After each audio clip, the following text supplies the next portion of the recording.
સમગ્ર રાજ્યમાં સરકાર દ્વારા ફાયર સેફટીના મુદ્દે ગંભીરતા દાખવીને વિવિધ પરિપત્રો દ્વારા સરકારી તેમજ ખાનગી ઇમારતોમાં ફાયર સેફટીની ચકાસણી કરવા અંગે વારંવાર આદેશ કરીને કાર્યવાહી કરવાની ફરજ પાડવામાં આવે છે।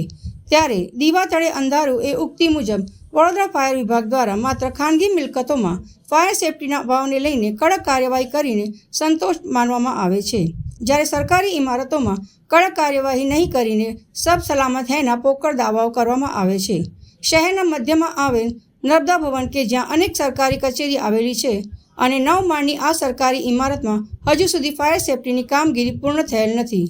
છેલ્લા કેટલાય દિવસોથી ફાયર સેફટીની કામગીરી પૂર્ણ ન થતાં હવે પાલિકાના ફાયર વિભાગની કામગીરી ઉપર સવાલ ઊભા થાય છે।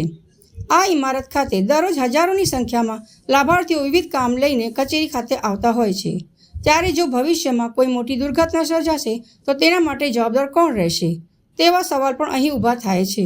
ખૂબ મહત્વની એવી આ સરકારી કચેરીમાં ફાયર એનઓસીનો અભાવ વર્તાઈ રહ્યો છે, જેને લઈને સંભવિત આગ લાગવાની આકસ્મિક દુર્ઘટના ટાણે મહત્વના રેકોર્ડ તેમજ જાનમાલની હાનિ થવાની શક્યતાને પણ નકારી શકાય તેમ નથી।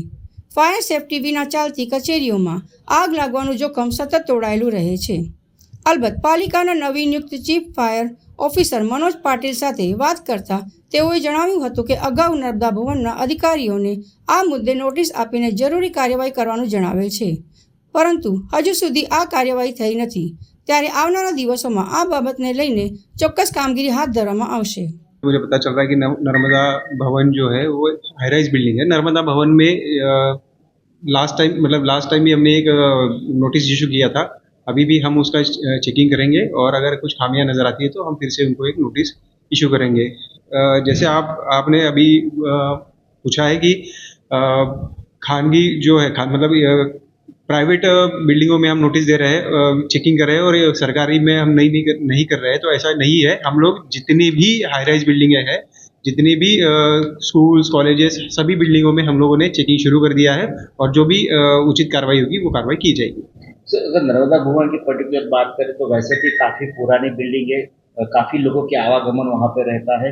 क्या इस विषय में फायर विभाग थोड़ी सख्ताई बरतेगा और गंभीरता से ये जितनी जल्द हो सके उसको लेके कोई आयोजन है आने वाले समय? क्योंकि अगर कुछ हादसा होता है तो काफ़ी बड़ी दुर्घटना सामने आएगी।